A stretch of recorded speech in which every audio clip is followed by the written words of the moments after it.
What's up? I'm Hey, yo. This is the Prophecy Podcast. I'm here with my cousin, the co-host, Justin What Martin. up? What up? And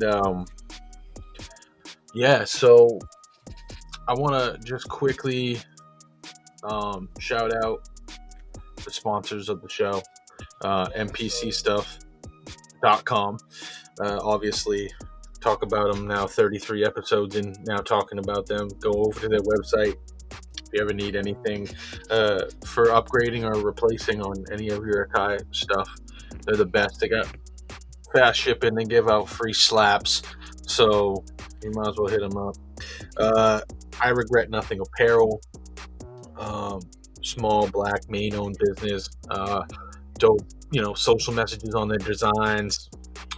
Just a great, friendly group of people over there making things happen all on their own. Obviously the Smoke Break is brought to you by Firearm 4 down there at 367 4th Street in Portland, Maine's Old Port. They have gone recreational, so you don't need your card anymore. Hit them up, get your weed and shit while you're down there in the Old Port. And obviously, last but not least, Elevate Audio and Visual. Hit us up for music videos, promos, playlist placements, distribution help, whatever you need, just hit us up. Go to elevateaudioandvisual.com for more information on that.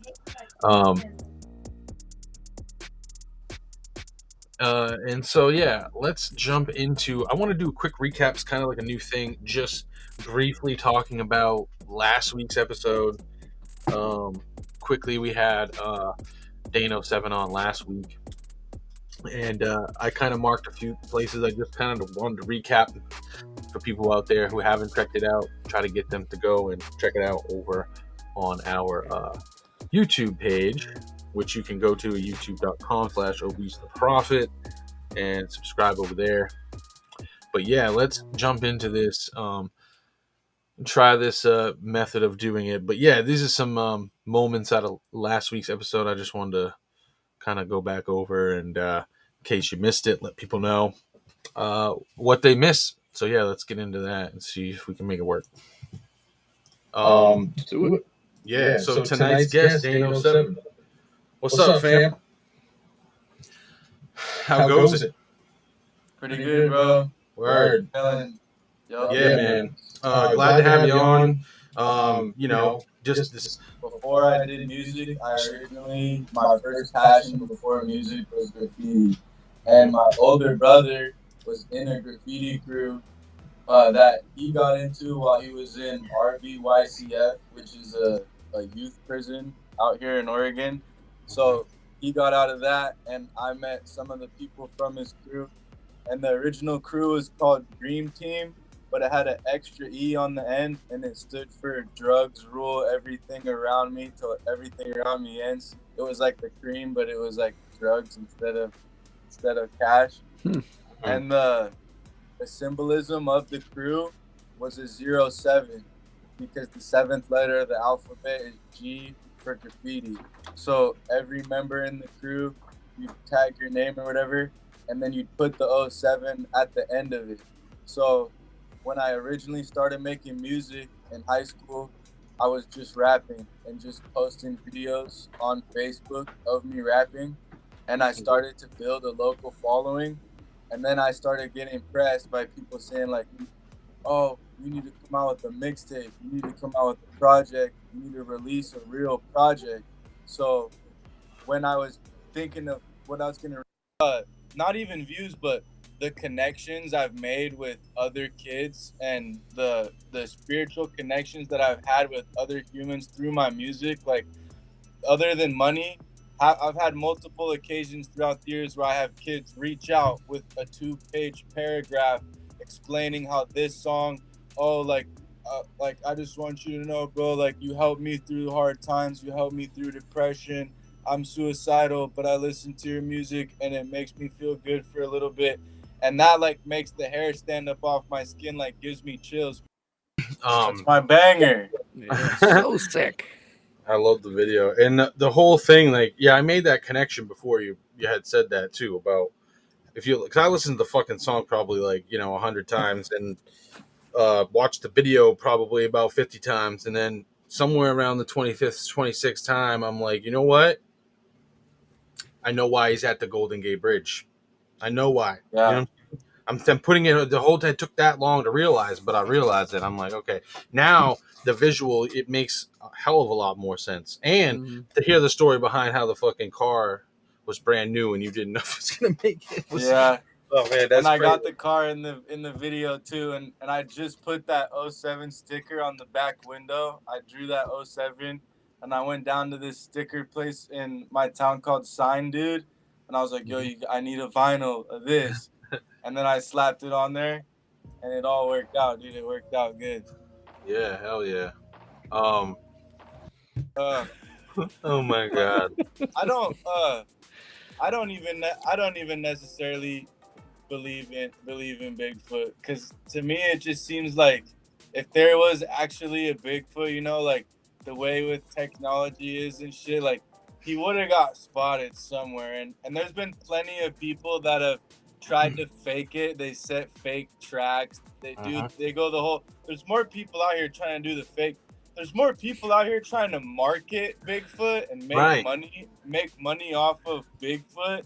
Then that's really what it is out here. It's like whatever you get. Yeah, graffiti. We want to talk about graffiti. When you said you kind of started with graffiti, right? It was that before music, right? Yeah. I probably started doing graffiti when I was like 12, 13, or just drawing. Like before graffiti, I always loved drawing. That was like my favorite thing, was just drawing. I think I started drawing like in first grade. I started drawing like little monsters and shit, like just little stupid monsters. And then once I found graffiti, I just like loved everything about it. I was just like obsessed with it. Like when I get passionate about something, I'm just like full-fledged, just like obsessed with it. That's all I want to do. That's all I wanted to do.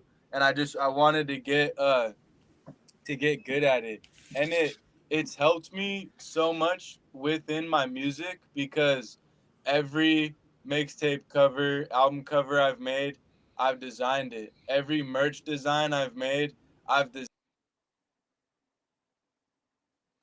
Yeah, so last week's episode was pretty dope. There was some cool shit in there. The Bigfoot thing, he living out there in Oregon and having that perspective was pretty cool. Right. To hear you don't think of it that way, I guess, when we're thinking of it. But another thing too, we'll talk about a little bit here is that show that I watch, the Bigfoot one. I'm always talking about. I think it's like Expedition Bigfoot or something like that. Yeah. I found out some information about one of the dudes on there, and I want to talk about that. But tonight's guest, super dope rapper with an old school feel. We got Freddy Stone with us here tonight, and yeah, I mean, let's bring him on and let's get to it. Hey, yo, what's good? What's good, y'all? What's good, y'all? What's good, y'all? What up, Freddy? Same old shit, just trying to fucking push hip hop forward, So yeah, basically, we kind of ran over a lot of shit there in the beginning, a little bit more than we usually do, but we jump in when we have a guest on, and we just jump into like an artist introduction as if no one here knows who you are. Just kind of jump into like how you got started, when you got started, where you're from, shit like that. Word. My name is Freddy Stone. I'm from New Jersey, North Jersey. I'm a rapper, producer. I've been doing it since I was a youngin', but I've been putting stuff out for like 5 years type shit. I could curse, right? Oh yeah. All right, cool. Yeah, I mean, that's pretty much it, yo. I'm like a regular ass dude, father, you know what I'm saying? Mm-hmm. Nerd, rap extraordinaire, you know what I'm saying? Yeah. So yeah, is Freddy Stone, is that your real name, or how'd you get that name? Nah, my real name is actually Henry, and my middle name is Alfredo. So like, I just like fucking rigmarole Freddy Stone from Alfredo. Yeah. Dope. So I mean, I like the names. It's easy to remember too. You know what I'm saying? Yeah. It's one of those names that's catchy. It's easy to remember. So It's like Stephen King, you know what I'm saying? yeah, exactly.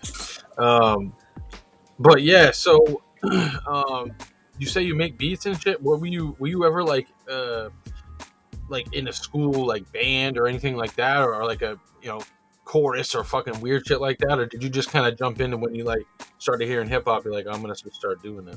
I never was in chorus or nothing or band or nothing, but I wish I was though. Honestly, I think about that a lot. I wish I would have did it when I was a youngin', but I always felt like I don't know. That was just I don't know, but I was always rhyming, and I started making beats just out of necessity. Honestly, like I didn't know that many folks. I'm from a tiny town, you know what I'm saying, like a suburb outside of New York City. There isn't really much going on. So at first, I just didn't really know anybody. I was just like, I got to start making my own joints. You know what I'm saying? Mm-hmm. Yeah. Yep, I know that feeling. Yeah. So, what you got some sort of connection with Maine? What's your connection there? Do you live in Maine now? Do you just visit a lot? What's the deal with that? I just visit a lot, yo. Like, my girlfriend's grandma lives out there, so that's how I originally started going out there. And I don't know if you guys are familiar with Rap Ferreira, Milo. Yeah, I think I'm on Instagram. Yeah, I think I got him on Instagram. He's originally out from Yahweh, so he has a store out there, Soul Folks. They do like a beat invitational thing. So like a few years ago, like 2 or 3 years ago, I got invited to it to rock a set out, and then I just met a bunch of people from there, and I've been coming up ever since. Yep. What do you think about the scene? That out here in Maine versus the scene, back where in Jersey or whatever. Honestly, I fucking love Maine, yo. Like, before I came, I had no idea, like, that anything was even going on out there. You know what I'm saying? Besides Ruby Yacht, those were the only dudes that I was aware of. Yeah. And then when I got up there, it was like everyone was crazy. Everyone had fire. Every beat maker was just like silly. So I was just blown away, honestly. I was like, yo, everyone out here is fucking nuts, and like no one even knows about it. Yeah. Yeah, the market, is what it is, but it has gotten way more popular, in the past. Absolutely. I don't know, 10 years or so, especially, I think. Yeah, I had no idea anything was going on out here. Once I got up here, I was like, yo, everyone up here is fucking nuts. Yeah, there's definitely a lot of talent out there, and I think what happened in the past 10 years has been like a change in the culture, where before the culture was very rejective, like if you didn't fit a certain mold or profile that they thought was acceptable, like they didn't rock with you, you know what I mean? No, totally. And now it's like, it's the opposite of that, you know what I'm saying? Everybody's welcome. You got Monday in the Minds, people doing things and everything, like, and they just are like, it's just a whole different mantra than it used to be, which I think is good, because it helps people kind of who may be on the fence about jumping out for an open mic or doing a show or something. It just helps them take that step. You know what I mean? If you know you're going to get, like, I don't know, positive reinforcement or at least positive criticism of what you're doing rather than negative shit, it really helps people step out of the comfort zone and come and fucking do shit. And I think that helps a lot when building, especially early on, people, like, when they've never done it before, it's hard to take that first step, and some people may just never do it. You know what I'm saying? Especially if the culture was kind of like how it was back in the day. So, like, yeah, I like to see that turn around in the scene out here in Maine, and we love hearing people from all around. I mean, your music is like a throwback, you know what I'm saying? So, like, anything that sounds like that old school boom bap style, whatever, is something I'm gonna gravitate to. And I know, like, my cousin too, it's just the same shit that I like to listen to. Not to, like, say anything against, like, some of the newer artists or anything like that, but just a preference for that sound, you know what I mean? Like, some people like that sound, some people don't, but it is what it is. Some of my favorite shit came out of that era, and I love to hear new artists continuing that trend. But yeah, so all right, good intro. So now we got, let's go. We got some weird shit. Let's get it. All right. So I came across this story earlier today, actually. you guys familiar with Lockheed Martin? No. Yeah. So it's a big defense company that they build planes. Yeah, engines for fucking planes and planes. Yeah, all types of shit for the defense of our country. And this video came out recently, and if I can share my screen, I'll fucking share it with you guys in just a second. Let me kind of set up the story, and then I'll share the video. So this video came out of this weird-looking UFO saucer-shaped aircraft being wheeled into I guess it's a top-secret military base, but I'll give you more information on that. And when asked about what this thing was from whoever was shooting the video, Jeff Babione, who's Lockheed Martin's Skunk Works vice president and general manager, all he said was, "I can't speak about it."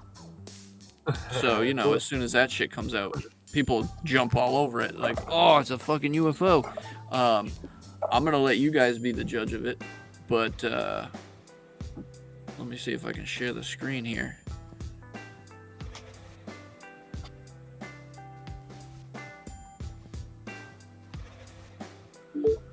Right. Ooh, I don't know if I did the audio, but it really doesn't matter. So here's the video. What the fuck is that? Exactly. We're probably gonna get a fucking ad or some shit. Some fucking UAV shit. Yo, word. Yeah, so when people saw this, they're like, what the hell is that? It doesn't have any sort of propulsion system, as you can see. There's not a whole lot there. There's no like windshield. There's no windows out. It's a weird shaped. There's no wings to it. It's like I don't even know how to describe it. Like an unmanned vehicle of some sort. Right. So naturally, people are like, "Oh, maybe it's a fucking alien spacecraft. Where are they taking this thing?" So according to reports, the aircraft was spotted at the U.S. defense contractor's secret. So this is Lockheed Martin's secretive Helendale Radar Cross Section measurement facility in the Mojave Desert in California. This short video of the unidentified aircraft first emerged on TikTok, of course, and then the location was tracked down by internet sleuth Ruben Hoffs. The footage shows what looks to be an inverted stealth aircraft shape being transported on a flatbed trailer while a voice can be heard, "What the fuck is that?" Mr. Hoffs said the scaffolding in the background appeared to be the Helendale Radar Cross Section facility, so they've kind of used stuff in the video to kind of pinpoint where this shit was filmed. But he also noted that the shape of the aircraft was different than any typical test aircraft.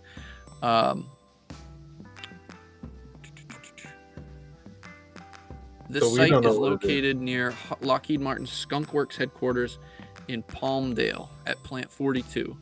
It played a key role in the development of U.S. stealth aircraft since the early 1980s, so it could be a prototype of a stealth aircraft that's not completely fully built yet. That shit had no windows, fam. I don't know. Right, that's what I'm saying. Like, this thing doesn't look like that, but it could be. Maybe not. You never know.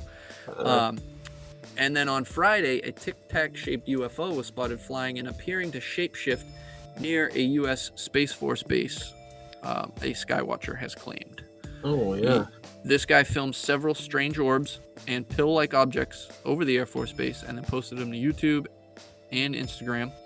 The aerial phenomena were said to have been repeatedly happening over Buckley Space Force Base in Aurora, Colorado. U.S. Space Force units are tasked with protecting U.S. satellites orbiting the planet. Space Force. First set up in December of 2019. I don't think this is related to those spacecrafts that were filmed in Colorado, but it's another UAP, unidentified aerial phenomenon. Yeah. And, you know, it goes on with those 140 something that are documented over the summer that don't have any explanation. But this particular spacecraft that was filmed at Lockheed Martin's facility, I mean, you guys saw it. Like, what the fuck is that? Where did they get it? Why are they transporting it to this secretive base? What are they going to do with it? And why couldn't he speak on it? Is it that top secret that he can't be like, oh yeah, that's a piece of a plane that we're building? Yeah, man. The fucking the military runs everything, you know. So if it was for them, like nothing, they can't say shit about it. Oh, they'd just drop a fucking drone strike on them. That wasn't like any plane I ever seen. No. Yeah, some I've Black never Ops seen shit. anything like that before. Call of Duty shit. Yo, literally, I tell y'all what, I seen a UFO twice in my life in recent times. Right outside my house, like 3 years ago. I was just walking down the stairs, and my girlfriend was going down the stairs in front of me. And then she was like, yo, what the fuck? And I ran down the stairs thinking something, like, I don't know what was happening. I just ran down the stairs.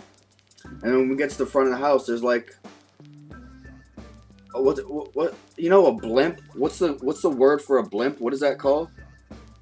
Is there like a actual word for it? A Zeppelin is kind of like a blimp. There you go. It looked like a blimp on fire, but it was nighttime. It was like 10 o'clock at night. Huh. It looked like a big ass blimp on fire, like clear in the sky. Like we were looking at it for like 5 minutes, and we watched it. We watched it slowly, like pace across the sky like this, and then it just dipped. Huh. Swear to God. And then you said it had some other shit happen another time too. Oh yeah, I was at a fucking Wawa. There's a Wawa in my town, and we got gas, and we were getting ready to pull off, and there was just like a green something in the sky. I don't know what the fuck it was. I never seen no green star or anything like that. It wasn't like an airplane or nothing like that. Like the movement on these shits be like, that's what's getting me. You know what I'm saying? No like man-made object moves in such a manner. Right. And I think to go back to the Tic Tac shaped thing, like clearly that spacecraft was shaped. It was, you know, an oblong kind of tic tacky shaped thing. And those are the particular crafts that people have been seeing lately. I would say in the past, you know, year or two. It's been mostly reported as like tic tac shaped crafts that, you know, don't have a discernible propulsion system. So how the fuck are they moving? And I have seen sometimes where they dip and they go into water. Oh, fuck. And like, how are you going to have an aircraft that goes in the water and, you know, able to maneuver? It's not something that we are familiar with. Yeah. As the, you know, the American public at least. Yeah, they got some crazy shit out there. We just need to figure out, you know, what the fuck it is actually, and eventually we might get there. But right now, they're still in the they don't want to tell us yet mode, you know. Yeah, man, UFOs are or UAPs, I guess. I don't know what the fuck to call them these days, but you know that shit is definitely a topic we talk about a lot on this show. In fact, hell yeah. Last week and the week before, I think I mentioned, if anybody has not gone and checked out the Turkey UFO incident, it's not like a turkey like Thanksgiving, but like Turkey the country, because it sounds weird when you say it. But the Turkey UFO incident on YouTube, they have a page, and that's their name, you know, Turkey UFO incident. They got 5,000 subscribers. They got a bunch of videos. These videos are old. They're actually from 2008. And were uploaded to YouTube sometime around 2009 or 10. And, you know, they were talked about on a few little clips here and there. Nothing too major. But when you go and look at it, it is fucking ridiculous, some of the footage that they got of this craft that looked like a dog's fingernail fucking clipping. Well, if you're looking at like a fingernail, you know, it's kind of curved like this, but it's flat at the bottom. Word. It looks like a disc, but it looks like it's a weird fucking thing. And in the middle, it has like this window almost. And on some of these videos, this guy is zoomed the fuck in on this camera, and you can see people inside this thing moving around. No, What? not I'm people. looking this Not shit people. up right now. No, not people, but you know, I don't want to say Something. aliens, but some Yeah, something. people are moving. You can see faces inside this thing moving, and this guy zooms all the way in, and he zooms all the way the fuck out. You can't even see it with the naked eye. Basically, it's not that far. You know, when you're actually there standing, I guess it's not that far, but seeing it on a screen, like from a camera, it does look like he zooms way and it's hovering out there, and it happened over a number of different days and occurrences throughout a year or two, or maybe even 2 year span. It happened a lot. So I just want to point people in that direction. If you're into fucking UFO shit and you want to spend a few hours analyzing these videos and checking them out slow motion. I'm looking at this shit right now, bro. This shit looks crazy. So there's some weird shit. If you get into some of the videos, some of them are good. You got to look through them. It says, one of them says movement seen inside the Turkey UFO. That is the one that, and you know, you got to just give it to them that this is a Sony like handheld video camcorder in 2008. It was top of the line when it came out, the one he was using. So I just, you know, if this was now and we were getting shit like with top of the line cameras, we probably would have way more detail. But there's something in that trip, and it's very hard. It's been, you know, refuted by people. There's multiple witnesses on one of the events that this guy was filming. There was fucking 40, 50 people there all watching it go down. So this is one of the most interesting things I've ever found, according to any kind of UFO evidence, anyways, that I have seen nobody refute. So yeah, go check out the Turkey UFO incident on YouTube if you're into that fucking shit, because you know it will take a little bit of your time, but I think it's well worth it. And because yeah, it's definitely dope. Here's the YouTube page if you're just trying to get a quick look at it. Yeah, like I literally just looked that shit up. The dog nail is because I got dogs and I've seen their nails clipped plenty of times. It kind of looked like, I was like, that looks like a dog fingernail. It's like or a dog. It's not a finger, I guess. I don't know what the fuck it's called. Just a nail or claw. I don't know. Claw. Yeah, but anyways, that was the dopest shit I've seen in a long time. Got me kind of, you know, back interested in the UAPs or UFOs and shit again, which was dope. But yeah, I have a strange news. It's not strange. I mean, it is strange. It's more funny than strange. But I'm sure you guys may have heard of this. This Danish artist had created some conceptual artwork. He took $84,000 of museum cash and just gave them 2 blank canvases. Oh yeah, I peeped that. Yeah, and so like this dude name was Jens Kanen. He's 56, a contemporary artist living and working in Copenhagen, Denmark's capital. Best known for his conceptual work tackling economic inequality and related power structures. Some of his most famous works include a 2007 piece called An Average Danish Income, which featured Danish krone notes fixed to a canvas. In 2011, he created a similarly titled follow-up piece about Austria, this time using euro bills. So the Kunsten Museum of Modern Art, located in Aalborg, northern Denmark, was interested in trying to get some sort of recreation of his 2 works for their Work It Out exhibition. So they gave him all this money, right? So they sent 534,000 krone, which is $84,000 American. On top of that, he also received an artist fee of close to $4,000 too to do it. So 2 days before the exhibition opened, the museum received a package from him. He had emailed the museum in advance telling them he had provided them with new work instead of reproductions. Curious to see who the artist had created, the museum unwrapped the artwork. They discovered a piece titled "Take the Money and Run." 2 empty canvases. What about the money? Well, that's safely in Hanning's pocket. The work is that 500,000 krone are missing, Hanning told Danish public broadcasters. So the things we do for money, you know, he pilfered 84 grand intended for artwork and sent the museum 2 empty canvas frames. Is it art or is it theft? The answer, of course, does depend on who you're asking. He defends his stunt, obviously, as conceptual work of art, and he says that the work of art is that he has taken their money. That's the work of art. That's seriously what he said. That's a quote, end quote. He came up with the "take the money and run" as a protest against the compensation that the museum offered him. He claims the money he received wouldn't have been enough to recreate his previous works, and he would have had to pay almost $4,000 out of his own pocket to complete them. So $4,000 more than what they gave him, basically saying. So the artist also didn't think that his works about an average income more than a decade ago were relevant for this type of exhibition. So What do you guys think of that? I don't know, yo. Power to him. That's That what shit I is said. art, fam. That's what I'm saying. It's Yeah, I art if mean, you say it's art, right? if his other two works were literally just pasting money on a canvas and he made money off of that, like kudos for fucking getting these guys to give him money to and just send back fucking blank canvases. Good for Yeah, him. I would have done the same thing. Yeah, good for him. Yep, definitely. Finesse. Now he's just like chilling. He doesn't have to do shit anymore. It's like whatever. They paid me well for that.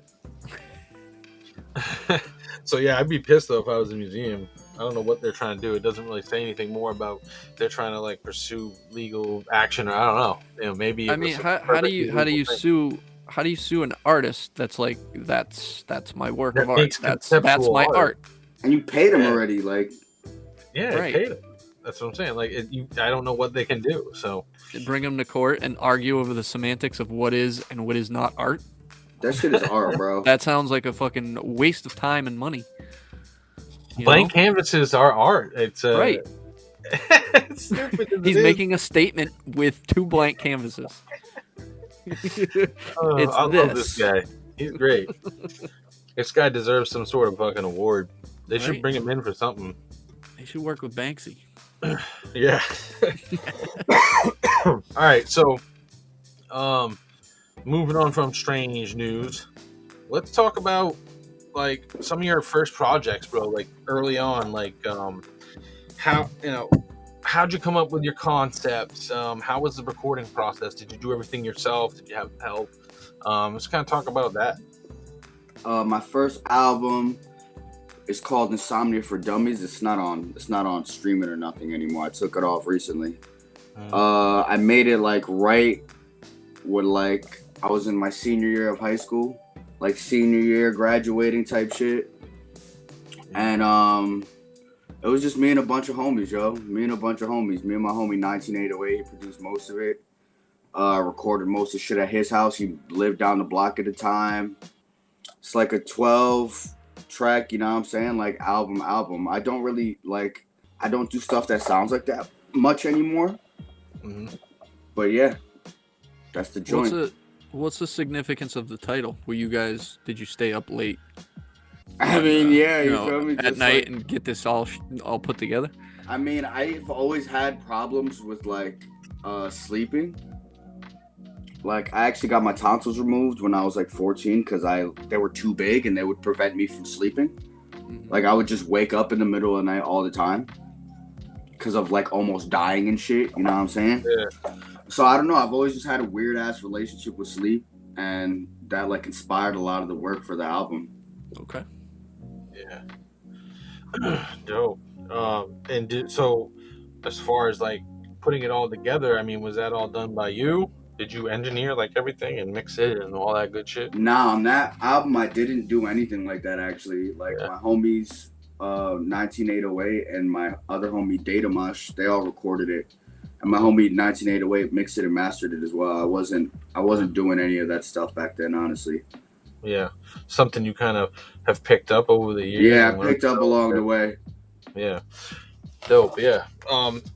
All right, and as far as like production and shit, was that you? Were you doing production at that time too, or is that like? I did have a few joints on there. It's mostly me and my homie 19808. Yeah. And then there was like a few random joints from a few of my other homies from my town. My homie Varsity, my homie Datamash. I think that's it. I think it was just us four. And yeah, it was just us four who handled the production on that joint. Dope. Production is always something that I like to look at and see, where it's coming from and shit like that, because it's always good to have shop local for production. You know what I mean? Like a lot of times people buy like beats from whoever, and that's cool, but you got to have some local people on your shit. Yeah, dog. Those are just all the homies that I like went to school with. Like I said, it's a small town, so like everyone who did music kind of just gravitate towards each other. You know what I mean? Yeah. Hell yeah. And we already kind of talked about you weren't in any bands. That's another question we usually ask. No choir, didn't play any instruments prior to that. How old were you when you first started writing, though? Like 12, really young, yo. Yeah. So All right. thinking back when you were 12, who were your influences? Like What regular kind of shit, music yo. were you Like listening to? fucking, I don't know what year I was. I don't know what year it was when I was 12, but like just the regular stuff, yo. Like Jay-Z and 50 Cent, Kanye West, just like, you know what I'm Yeah. saying, the super regular mainstream stuff. Commercial, mainstream. Yeah, hip-hop. hell yeah. Okay. Yeah.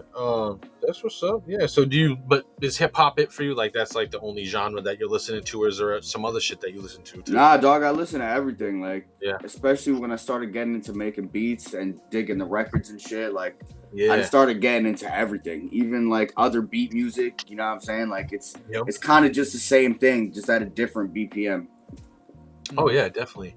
EDM is something I like to listen Hell to. yeah, yo. All that shit and old soul stuff and jazz and shit from digging and trying to find samples back in the day. A lot of my digging came fucking 20 years ago when I first started. You know what I'm saying? That's when my brain was most like trying to find everything that I could. You know, now I kind of know.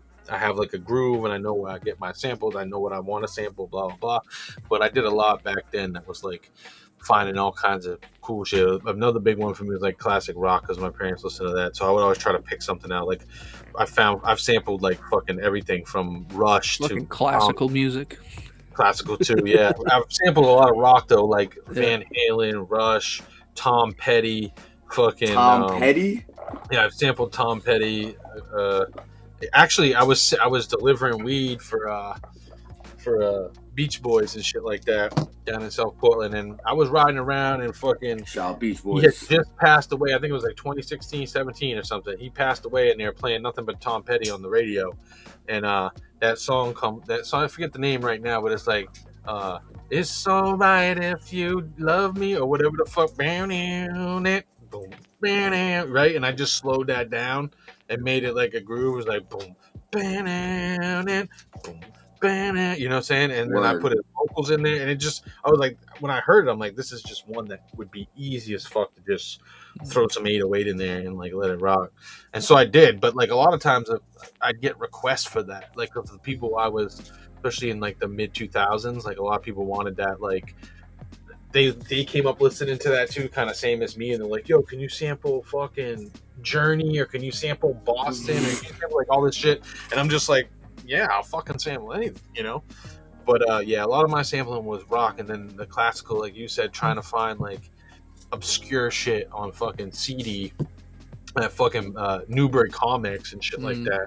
Trying to find like just whatever we could pull. Like, all right, this fucking Vivaldi. I remember Vivaldi was like one of the ones I was always trying to gravitate to. I don't know why. Four Seasons. Because a lot of the shit that he did was like melancholy and fucking Right. like in minor and shit like that, and I just like that. So, but yeah, so,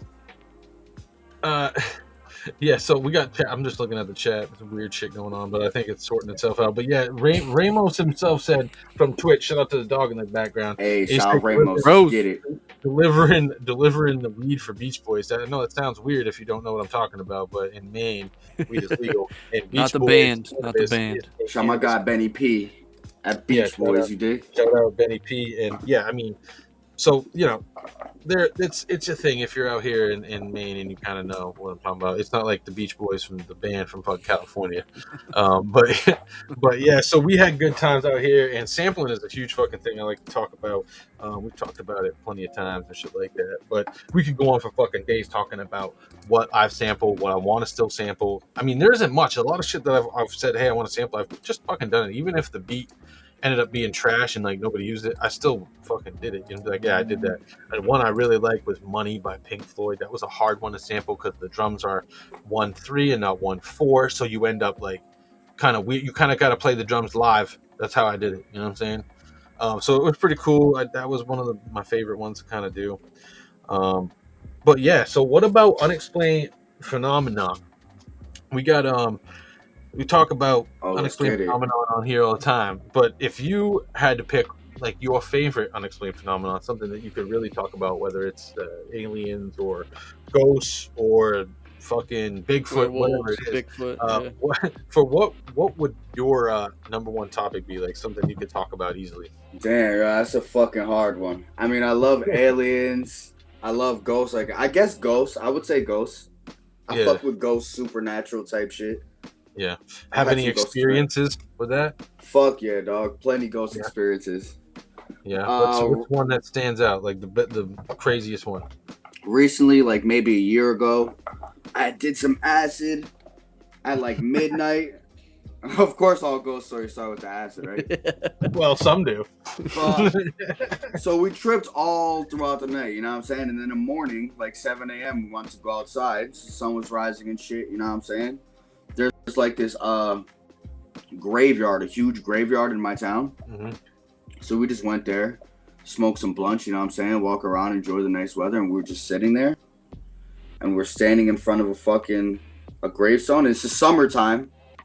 And a fucking like puff of smoke, like when I breathed, like when it's cold outside, you know what I'm saying?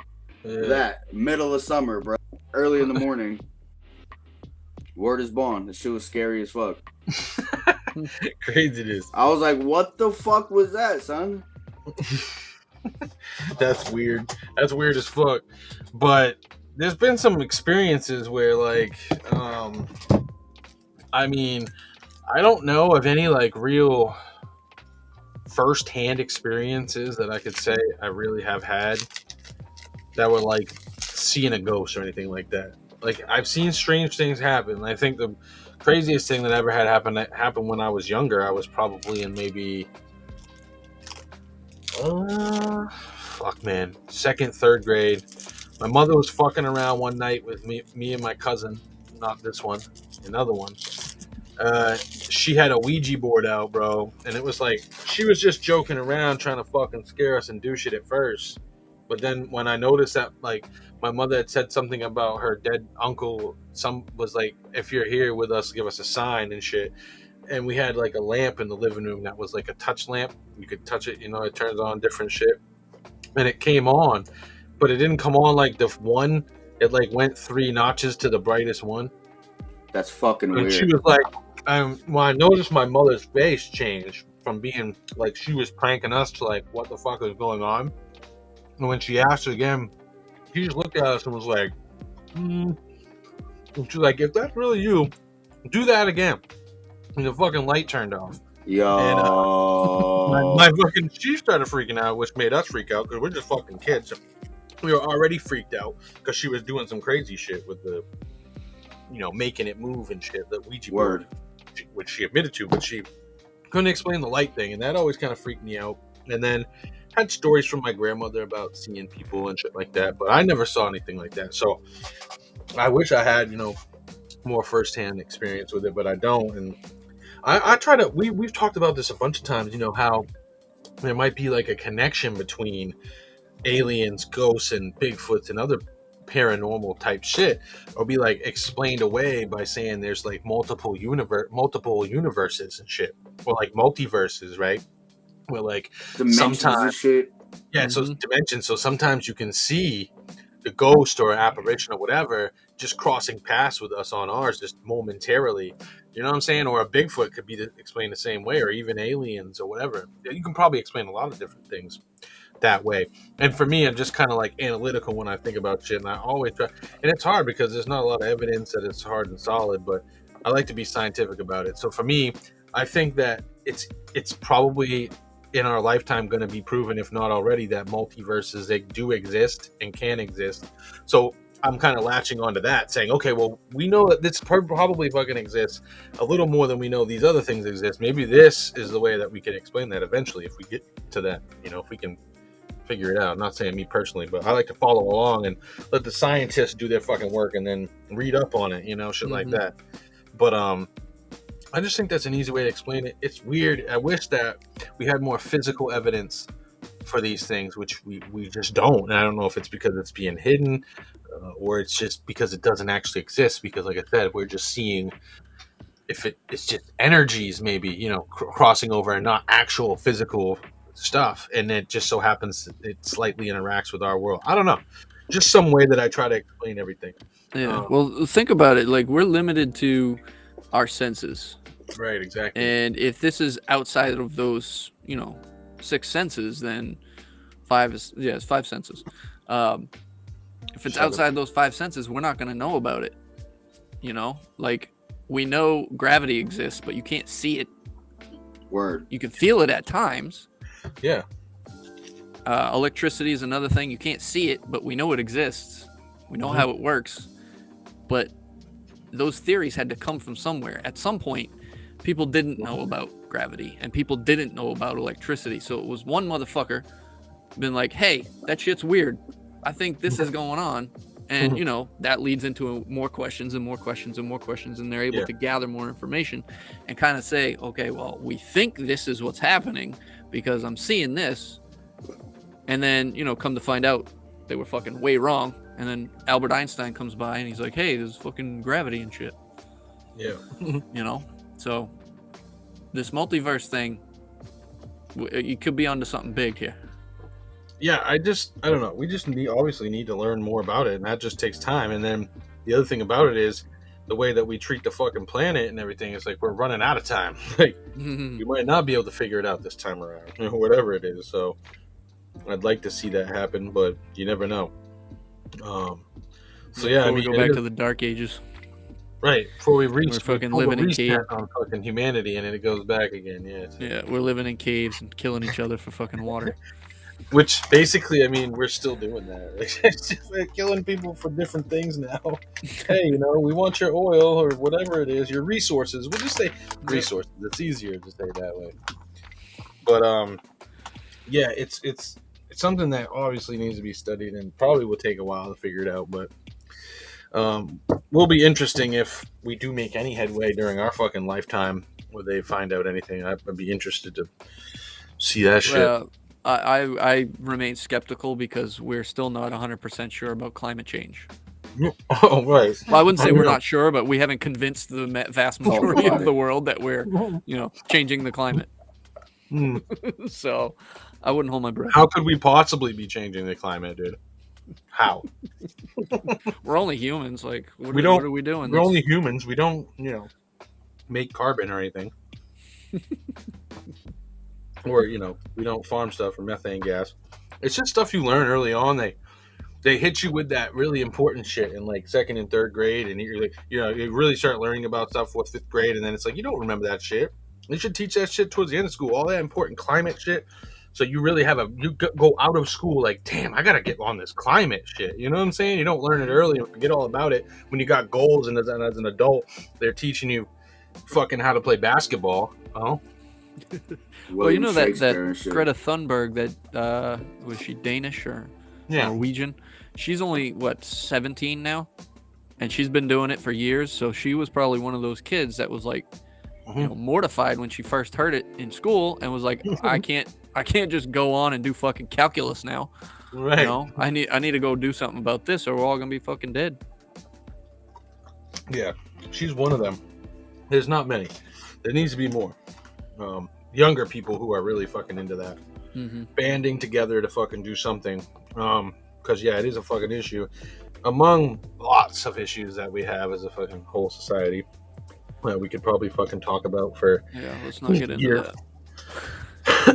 It's another podcast. Yeah, something all completely different. But yeah, Ghosts is a good one. I like Bigfoot a lot. That's something that we talked about a lot, but I want to talk about now. So the guy who does that, I don't want to. It's called Expedition Bigfoot is the show, and it's on Travel Channel, I think. It's been out since 2019, so I think they have 2 seasons, and it was really good. It had me thinking, wow, they're getting some pretty decent stuff and blah blah blah. And I'm like, hey, this is pretty cool. So go happen to see a movie on, fucking Hulu or Tubi or something called Willow Creek, which came out in 2013. It's about Bigfoot. And hold on, I'm going to share the screen real quick here. So it's about Bigfoot, and it's kind of like, you can see right here, Wikipedia, independent found footage horror film directed by, your good friend, Bobcat Goldthwait. Okay, but the thing about it is, aside from it being directed by him, which is someone you wouldn't really think to be directing a Bigfoot movie, right? It's actually starring this guy called Bryce Johnson. Now, this guy, Bryce Johnson, who's an actor, right? He's been, let's see how much acting this guy's done. So he was in Darkness Rising, Home Sweet Home, Visions, Willow Creek. I mean, Hulk Versus. He was the voice of Bruce Banner. Look, Doctor Strange voice, directed video. Yeah, but he'd been in shit. Bring It On Again, Puzzled all the way back to 1999. Chasing Poppy. He was a bellboy. So he's been an actor. And then on television, he was on Nip Tuck, Standoff, House, Dawson's Creek, Gilmore Girls. Fucking everything, right? NCIS. This guy's a true to life actor. He's even done fucking voiceovers for Call of Duty 2 back in 2005. I mean, a bunch of different things. So I'm like, who the fuck? I was like, this guy looks so fucking familiar, right? Well, this is the guy who's leading the expedition on Expedition Bigfoot. Yo, what the fuck? Plot twist. Right. So yeah, you see his things over here. Here, Expedition Bigfoot. Here it is, 2019. Oh, we're not looking at the screen. Hold on. So this is the guy right here, and here's the crew, right? And so not one time, not even one singular time do they mention in Expedition Bigfoot that this guy, Bryce Johnson, is an actor. And not to just like throw it out there like he's acting, but I feel like if the show would have addressed it to begin with, like, yes, Bryce Johnson was an actor and like he got interested in Bigfoot maybe because he did that movie about it or something, anything, right? To try to lead up to, like, he's been in 30 TV shows. He's been in 25 movies, okay? That's a big deal to me because I think that kind of breaks the trust you might have for something like that. Cast doubt on the credibility. Right. So the credibility goes down. So now it's like one of these shows I was into and I'm thinking, hey, this is pretty good. Now I've questioned it all and I don't even think I'm like, I'm taking everything back at this point. I feel like it's just them. They're doing acting because they're doing a good job at selling what they got going on there. Mm-hmm. And to me, I don't like it. So I just wanted to say that on here because so many times on this, especially when the season was going on and it wasn't inactive like it is now, I mentioned the fucking show and I talk about actively what was happening because I'm like, they're finding this, they found all this, and it's like now I'm looking at it as just like all the other, well, I won't say all, but most of the other fucking Bigfoot style shows you look at, it's a fucking joke. You just look at like the one with those fucking rednecks running around the Appalachian Trail and shit, like trying to find Bigfoot, and they got fucking overalls on and shit, and they're all like 300-400 pounds. They're not running around the mountains looking for shit. Fucking Duck Dynasty dudes. Them running and shit, and it's like, bro, you're running for the camera for like 3 seconds because there's no fucking way. And I'm like 260, 270, right? I wouldn't be doing that shit, half the shit that they act like they're doing. And I'm like, this is not. And they always have they're saying weird shit, and they never really find much for fucking evidence. It's just like a time passer of a show where like you put it on and next thing you know, you've watched a few episodes and they haven't found a goddamn thing. It's like, well, what are they doing? It's like this show is turning into that for me. So now I need to reach out and find more of my own stuff, which, by the way, if you've looked on YouTube and all that shit, the way that YouTube does things nowadays, it's harder and harder to find actual like good videos of Bigfoots and aliens and shit like that because they clickbait type fucking videos and they put them to the top, and you've got to like search for fucking hours through the shit that they give you to find the good shit, and that's really a pain in the ass. Back in the day, there was some crazy alien videos on YouTube, bro. There was some crazy shit. Which is, it's ridiculous to me. I don't understand it, but it's the time we live in. So how did you find that Turkey UFO incident shit? Because that was buried, wasn't it? Oh, it was buried, but someone had the original videos, yes, but someone had made that, luckily. And how I found it was I kept typing in Google different things about the video. So like, I remembered it was in a country. I couldn't remember which one. And I was like, I remember it being fucking Middle East somewhere. And I just was like, okay. Next thing you know, I'm like, Middle East UFO something or other.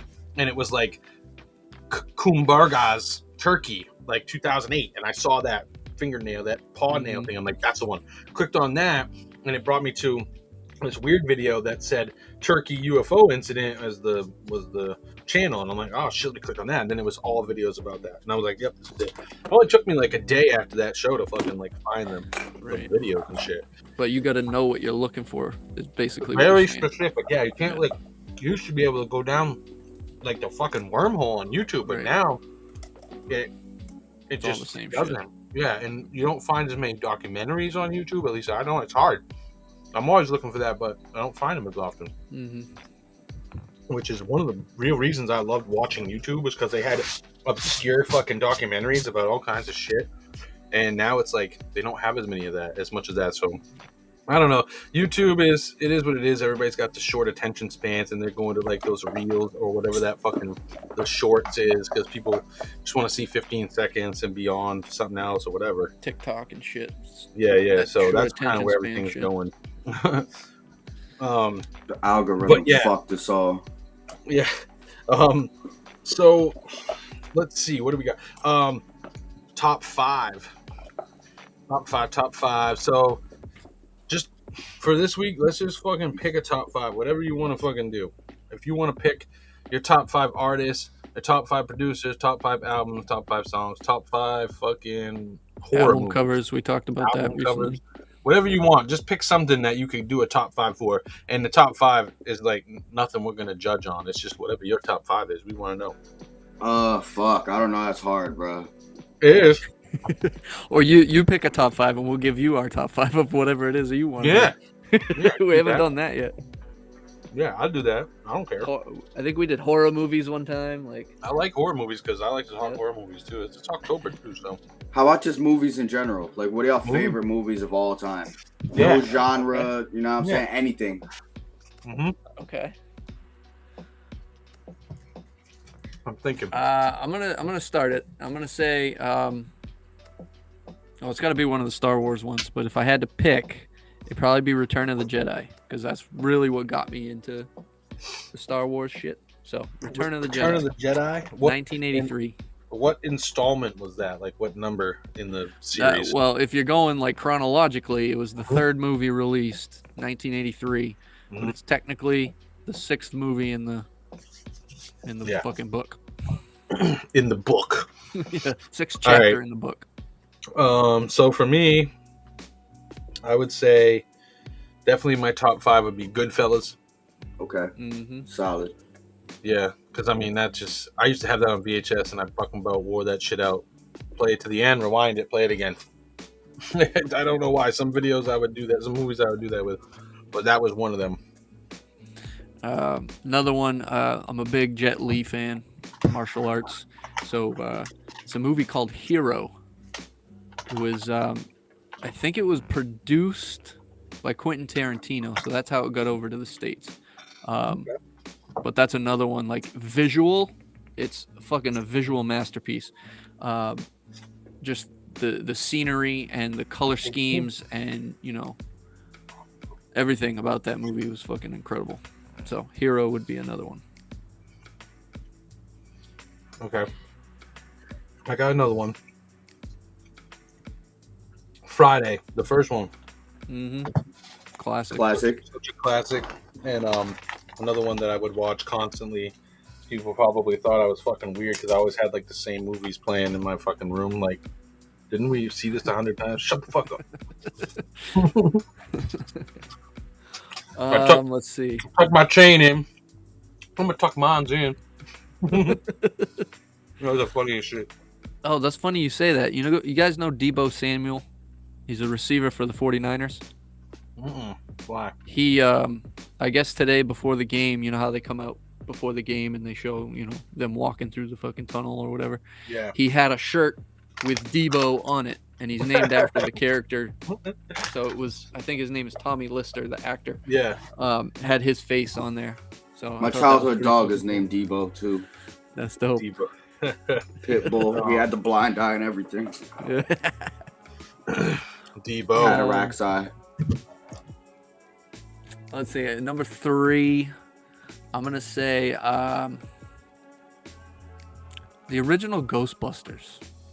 First Okay. one. Yeah, I'm gonna have to go with the original on that one. So growing up, I was really big into Ghostbusters when that movie came out. Had the little fucking proton pack when I was like 6 and shit. And Yeah, you I can't think go I had- wrong with Bill Murray, Harold Ramis, Dan Aykroyd. Like Bill those Murray, guys the are fucking greatest, funny as shit. the GOAT. Yep. Yeah. Yeah. So. Yeah, I mean, I have to have Scarface in there. Mm-hmm. Haven't seen it in forever, but I used to watch it a lot. I wouldn't say as much as those other ones. That's why it's not one of the first, one of those spots. But I definitely watched it enough, and it was once I had developed like the movies I liked were like those gangster flicks. You know what I'm saying? So like, I was probably like 14, 15, 16 years old, and I was watching like Goodfellas and Scarface and shit like that. But yeah, that's definitely on the list for sure. All right, we got 3 for both of y'all. I see. All right. Number 4, I'm gonna have to say, I know, Beast, you might remember this one. Big Trouble in Little China. Hey, let's get it. Kurt Russell. Yeah.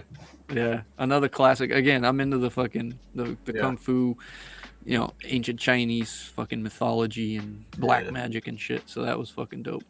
Yeah. I like Rush Hour, the first one that came out. The second one was alright, but the first one was the funniest one. I just thought back then Chris Tucker was like one of the funniest guys like ever.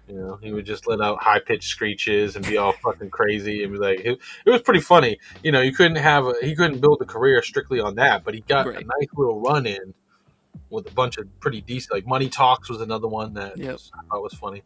But definitely Rush Hour for me, I think would be number 4 for me. All right, my last one's gonna have to be a Keanu Reeves movie because he's probably one of my favorites. John Wick, the first John Wick movie.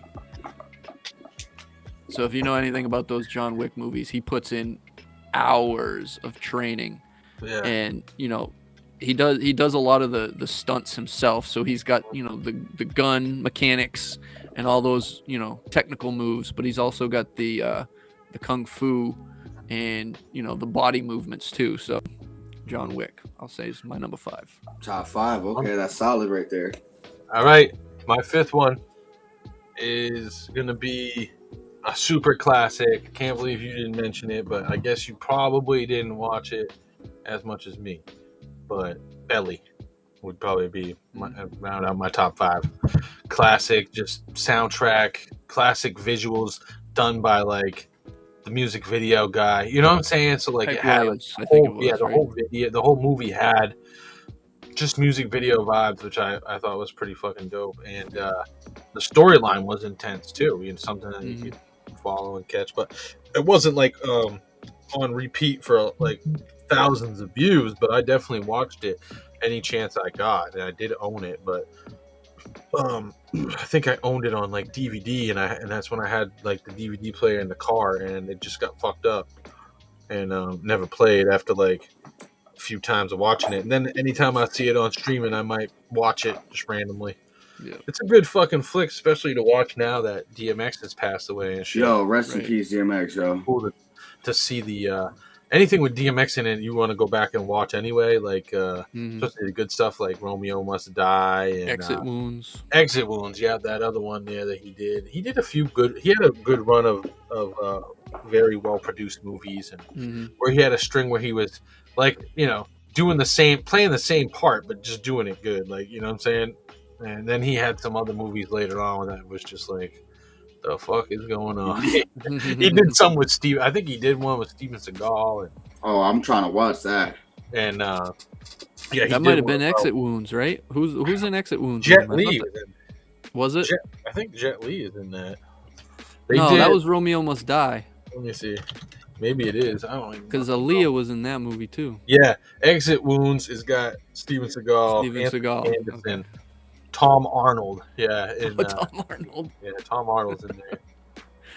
Nas was terrible in Belly, though, I gotta say. Yeah. It's a visually like stunning movie. It is, but yeah, his acting was just so could have been better, subpar. But what really I really liked, and I wish they would have had more of, or like some sort of fucking like spin-off of, and I know it would be hard, but no, I mean if they did like a prologue, but Method Man's character. Mm-hmm. You know what I mean? Method Man's character is fucking hilarious. He had his own vibe. He had like, oh, they could have done like a spin-off of the movie prior to what happened to him in that movie, like on his life before that and leading up to that. I thought always thought that would have been like a dope way to do like the real Belly 2. I think they did a Belly 2. It was fucking Ja Rule that somebody was. What? I don't even remember. Something they did the game. I think the game was in Belly. Yeah, let me pull that up. Yo, Yeah, word. I remember gotta that look was that up. whack as I hell. wouldn't even watch that. Oh, it is the It game. was the game. Millionaire And fucking Boys Omar Club. was in that shit too. Yeah, and I Michael just K. wouldn't. Williams. Damn, rest in I just peace, wouldn't. Michael I K. just Williams, would fam. feel Right. like it would be like an insult to the original. But that Method Man character in that movie he made up for the Nas being dry. You know what I'm saying? Nas's Method character Man was is a dry. solid fucking actor, yo. Yes. Oh he yeah, is. and even back then, like man, some of the early stuff, he just really knows how to just let it fly. You know what I'm saying? He doesn't really give a shit. And when he did that fucking How High and everything, like How High was like some of the best like dry humor, like stoner dry humor and shit, like Right. around. Like they were just going back and forth of each other, and a lot of that they was. If you watch some of the behind the scenes talk shit, they just do go in there and just be funny, like how they normally were, which I think is what, especially when you're not like a trained actor, is what helps you a lot if you're able to be yourself more. You know what I mean? It's good. Speaking of Method Man, he's in some fucking big like TV show now. Oh really? Yeah, I think it's about like lawyers or something. The fuck? But it's like it's legit, and he's one of like the stars of the show. I'm trying to find the fucking name of it. I watched Garden State the other day. He's in Garden State for like Is he? 12 minutes. Uh, He got the good 12-minute cameo. Clifford Smith Jr. What the fuck is that show? So he's in Ghost Power Book 2. Ghost. Yeah, I don't think that's the show that I'm thinking of. He Maybe was it is. Yeah, it's 50 Cent. Still running, right? Produced, yeah, since 2020 he's been on there. But you got so maybe he was on The Wire when that was out, the show. Yeah. He did definitely had a both. Law and Order episode. Yeah, he did fucking Keanu. That he had a cameo in the Keanu movie about the cat that they lost. Oh yeah, with Key and Peele. Yeah. What else? He was in the movie Venom in 2005. That's what you should know that one. The 2005 Venom that came out. He was in that. Okay. Don't Be a Menace. He had a fucking thing on that. He did a bunch of shit, but like nothing I don't think really compares to when they did How High. And Right. Belly and How High are like, really the best fucking shit that he did. And I wish that, I know that he's doing some good stuff on that Ghost because I've seen some clips on, because I follow him on Instagram. He posts clips a couple times where he was doing some acting shit. Yeah. And he also has that brand where the Cal Athletics that, he works out. He's got like shorts and shirts and all this other shit that he does too.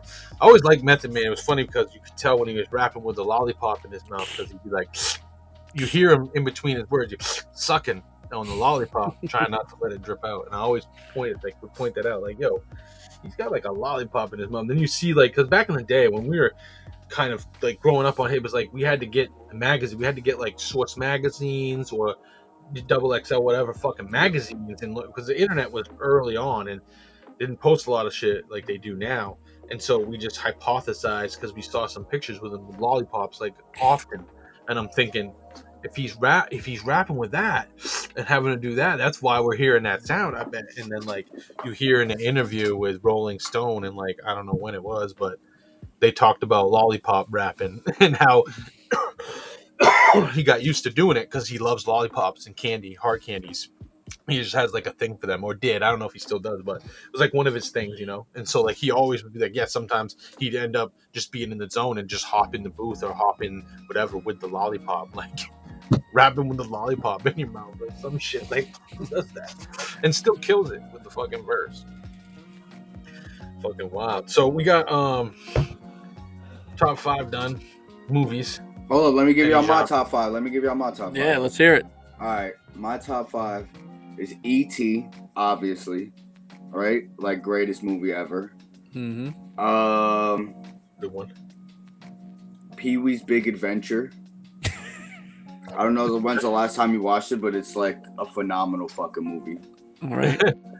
It's definitely got some comedy to it. Tell him Large Marge sent you. Yeah, it's just it's such a huge universe that like I wish I could be Pee-wee Herman. But E.T., Pee-wee's Big Adventure, fucking The Matrix, obviously. You know, Okay. I got There's No Spoon on my neck. I love The Matrix. That's dope. So that's 3. We could do Akira for number 4. Ooh, okay. You know what I'm saying? Throw the little animated joint in there. Mhm. All right, so what we got? We got The Matrix, Akira, Pee-wee's Big Adventure, E.T., and then we could do like The Fly. I love The Fly. Ooh, That could, Goldblum? that could be my number 5. Hell yeah, Jeff Goldblum, bro. Did they I gotta- remake The Fly? I hope not. No, I don't think so. I was gonna say, Unless they did, and it's a fucking made-for-TV bullshit. I know they made. Yeah. I know they made The Fly 2, which was not The Fly. Not the same. Did that still have Goldblum in it? The Fly 2? I don't think so. No, All right. he was out. He was like, nah. I think they were making it, and then they like stopped making it or some shit. Yeah, that's me though. Top 5. The Fly was mad creepy, dude. Yeah, it was. Little something to everything. You know what I'm saying? Hell yeah. Okay. What else we got? All right, so yeah. Non-musical hobbies. So when you're not making music, what's some of the things you do to kind of stay sane? You know, besides working, if you work a job, we don't want to hear about that. We know jobs fucking suck. But like, what are you doing? Like, do you paint? Do you fucking go? Do you play video games? You go out like? Do you skateboard? Do you fucking do anything else that's like music, not music related? Hell yeah. I mean, can I see right here? I got mad paint shit back here. I like do painting stuff all the time. Yep. So I do painting and shit. I do thrifting and stuff. Me and my girlfriend run like a vintage store, so we do that. Oh, yeah? You know what I'm saying? That's dope. Skateboarding. I love to skateboard. Anything just creative, yo. I like to do anything. You know what I'm saying? I like anything. Hell yeah. Watching fucking movies. Mhm. Just like nerding out on movies, skateboarding, going the fuck outside, doing loads of drugs, regular shit, you know what I'm saying? No, Regular, Not catching COVID. not catching COVID, you know what I'm saying? Drugs and COVID. Don't Talking mix. to homeless people, all that good stuff. So, how long have you been like painting and stuff? Was that something that came along before you started making music? Same time, after? It's actually pretty recent, like more COVID time, honestly. I've always like drawn stuff, and I've Yeah. always messed with the computer, like graphic design and shit. But I never actually like really messed with the physical medium of painting till COVID, honestly. So that's some Yeah. new shit for me. That's cool. So, I did a few paintings here and there. I can't draw for shit, but painting is cool. I feel like the action of it, like doing it, is cool. But like, Therapeutic, fam. right? But then sometimes like the outputs that come out is like, I don't know if I like it, you know. But I try not to think about it like that, yo. I just be like, fuck it. hey, well, remember, it's still art, and somebody will Yeah, fuck appreciate yeah. it. The dude Somebody with the will 2 blank appreciate it. canvases. Right? yeah, I've been thinking about that a lot since I saw that article, and I'm like, I should just start doing that. Just buy the canvas and slap some white paint on it. Bro, Or that slap shit's some all just art. black paint on it. Like Sell motherfuckers it. to do like a dot on a canvas, you know what I'm saying? Mhm. Or like fucking Rothko, 2 fucking colors, like Yeah. And then you can get asked about it, and you're like, well, it's a metaphor for the world, for heaven and hell, right?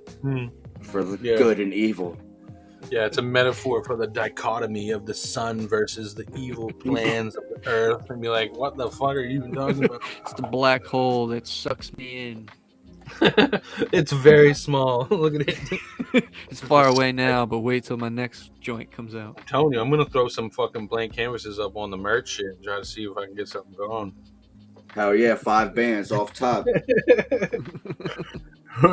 So, let's talk about your music now that we've kind of, gone around, ring around the rosy about it. I'm gonna bring up your YouTube page, which is what I'm working on right now, and we're just gonna play some of the recent songs. We'll have you just like set up the song for us and give us a little Word. background on it. Um, the first song, actually, let me share the screen first here. First song I want to play is that Slingshot Swami song. So let me get that over here. And so what's up with this song? Where are you at when you film this video, by the way? This is in Brooklyn. Okay. Yeah. Bring this back over here. Just random spots in Brooklyn. And so directed by, who is this? Revenant? Is that? Yeah, it's my homie Revenant? He does videos for everybody, yo. Look him up. He literally has videos with everyone. I'm gonna open up his tab. I see that. Give a quick little subscribe there. I see Westside Gun. Yeah, he did Julia Lang video. Like, he's done videos for everyone, bro. See, yeah, that's my man. I see that. Al Davino. That's dope. All right, so let's play this. I'm gonna get rid of this background music. This is Slingshot Swami, produced by Chuck. Strangers by Freddy Stone. If go over to his YouTube and give him a subscribe and check out this dope music. So let's play this. Like, when you're reading it off the paper, your mind is like trying to place it where it's supposed to be before you even say it. Hey, yeah. Fred man smoke a blunt with his moms. Oh my gosh, make you question who's saying like Saddam. Drop a bomb, Jeff Hugh doesn't melt steel beans at all. Better off writing words on the wall. It's how I talk to God. Instead of shooting shots in the dark, I shoot shots in the park. My hand-eye coordination mad sharp, dog. I got arms like I play lacrosse and shit. Got my watermark all on it. I can't call it long nights or longer mornings. Fresh off the boat like a longshoreman, doggy, you looking washy. I don't think it's written in the stars for I'm sorry. Shot the homie Wash, she pulled up in a big body. Slingshot Swami, cherry pie, red rocket, blunt hit me like it knew my middle name. Had to switch the brain wave, I just exit main stage. Dancing on a blaze like Yoshi Mitsube. Dancing in the acid rain, melting off her face, dog. But your regard while you rummaging in a discount store. Out to sea, you just down by the shore. Drinking penny royalty on some shitty decor. Like I'ma bet it on me or I'm betting it all. Hey. So yeah, love it. Yeah, I know. It's just like the simplicity behind the like the production is like it's all it needs to be. Just a loop, bro. That's all you need sometimes. It's all it needs to be for what's being said. Just gives you mad space up top, you know what I'm saying, to talk your shit. Yeah, exactly. There's not too much going on, so like what you're saying is actually being heard. Yeah, that's how I like that. It's a good perspective to put on shit too, and the visuals go right along with it. You know what I'm saying? Gives it that old school feel. Fucking just chilling. Fucking. Yeah. You know. I like how it was in black and white too. Yeah, that's what I'm saying. Simple. The visuals was like definitely like that old school feel. But yeah, let's. What's that Larry Bird one that popped up? Yeah. These are both off my last album. God Isn't Biased. For some reason the YouTube thing closed and got right out of it when I went to get out of there. But yeah, let me bring it back up. Revenant did this video as well. All right, let me share it again here. Hopefully Restream cooperates here. All right, so yeah, this one, Larry Bird, directed by Revenant again. Oh shit! Oh my fucking god! I just saw a body walk behind me. I didn't expect that shit. It's a ghost. It's a ghost. All right, so you want to set this one up too? This Larry Bird one. Where you at when you shot this one? This is in Manhattan. Again, I just met up with Revenant. We just walked around, just smoked cigarettes, and just got some random shit, honestly. Dope. All right. So Larry Bird. Any reason behind the name? Or are we gonna find out when you're rapping? The reason why I named it Larry Bird is my homie 19808 came over with some weed called Larry Bird. Yeah. And then You know what I'm saying? The rest is history. Gelato Go with the song. 33, right? Gelato 33, that Larry Bird. Yeah, the first Alright. line is I hit the Larry Bird. I'm about to go to work. So the weed was touching me. Mustard on a shirt, still 1,000 words. Word to the universe. I hit the Larry Bird, I'm about to go to work. Mustard on a shirt, still spill 1,000 words. Word to the universe. Need some acres, not a Louis bag. But why you mad? Why you did them like I did the dash? Think I found a treasure chest inside the bag. Cloudy with a chance to splash on the weatherman. A Nas Fred man, live from the dead zone. I kick it with a red bone, Donald Glover, bro. Hit me on a cell phone if you talk or smoke. Told me she was home alone like Macaulay Culkin. Oh my gosh, bro. Yeah. Those are big shoes to fill. I hope we brought some bigger feet. Speaking Spanish in my sleep to folks I'll never meet. Gotta hoover down the league cause it's a steady stream in between the sheets. But my last name ain't Isley, G's. Fold a leather wallet, match the leather wallabies. OG a wannabe, kamikaze the team. I'm who he really wanna be, should be following me. I got him jumping out to sea like a Model T. Bought a stuff stacked in a mattress cause I'm immaculate. Probably fuck a yak on an actress, I'm a bad bitch. 6:30, drove past the exit shit. Half sift, though from apples, turning out. Where'd you get that?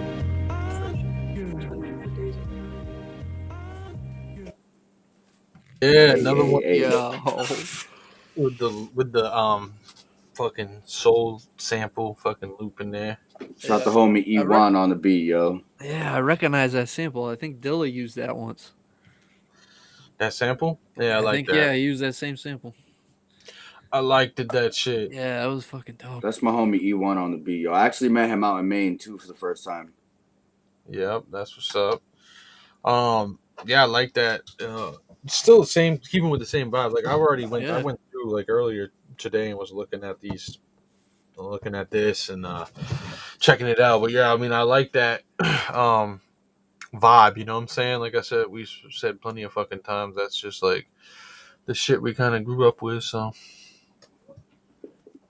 hell yeah. Now we're gonna talk about new stuff that you're about to drop, or if you just dropped something, you could let us know about that. But if you got something that's coming out, you will kind of want to promote or whatever. Now would be the time to mention that. Yeah, hold up. I'll be right back.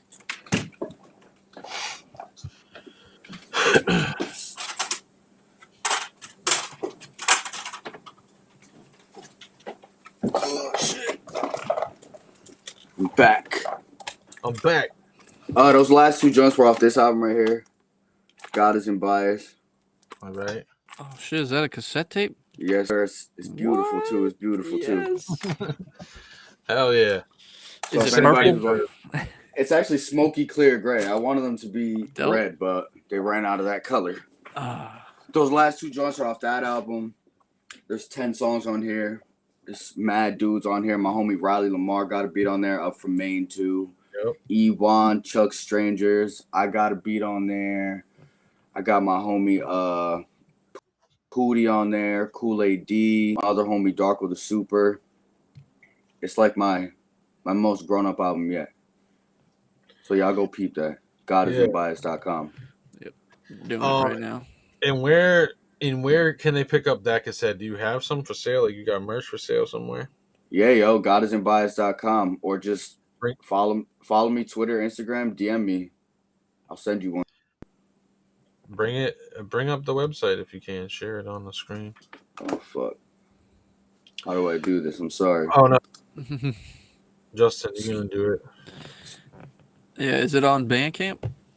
Yeah, go to notfreddystone.bandcamp. Okay. Cause I did it. I did the godisn'tbiased.com and that's what came up. Oh, it didn't. Oh fuck! I probably have to pay my website because I'm broke as fuck. Don't judge. Okay. Been down that road.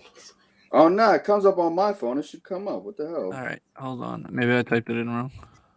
You can't spell. I put an ED on the end. Isn't biased. All right, let me. Oh yeah, it's misspelled as fuck purposely. Just looks cooler. Oh yeah, it's good money. What? Let's see it. There it is. Cassette tape in all its glory. Yes, sir. Yes, sir. It's a pretty one too. Oh, you got the Yeah. videos on You here. know what I'm saying? Okay. Last videos on there. This album stream and the cassette tapes. Word. Hey, my man Ramos back in here. Ramos knows what's up. Get that cassette going over there. Need that shit. Is that like limited run? Like you only made a certain amount of those? Yeah, And there's that's only it. 50 made. I only have like probably 6 left. Ah man, you got to get on that. Damn. Yeah, yo, we toured it and like I sold out most of them. There's only a few left. That's what's up, man. You got to get that. Cassette tapes are dope, man. And then you're gonna have to go to like a thrift shop and get yourself a fucking cassette Word. CD cassette boombox and throw that shit in there. Like Radio Raheem. Yeah, exactly. Carry it on your shoulder. But yeah, go check that out. godisn'tbiased.com. And yeah, definitely support you know, everybody's music, especially when you said you had some main producers on there, which is dope. It's always great to, like you said early on, network around, come up and see a scene and network in and out of it is one of the best ways to kind of push your music around. And it's like really easy, you know? You just get up there and do something, and next thing you know, you're making connections, which is how you do it. Yeah, man, literally. Yep. So let's see here. What do we got? Oh, how about, well, this will be an easy one. Usually is, but how about new rap versus old rap? Now, when we're talking new rap versus old rap, I mean, we've come to the understanding since we've been doing this here for so long that there will be people, or there'll be artists from like every decade or every time frame of hip hop that you're not gonna like. Like Right. you could go to the '90s and say I don't like this person, this person, this person. They're not that great. I'm not gonna really listen to them that much. You could do that for the 2000s, 2010s, whatever. But then you've got people who, I feel like are just like not good for the culture. You just do things that are like you're like, I don't know. You know what I'm saying? And that I can't really stand behind. Like a lot of times people be like talking about like glorifying not like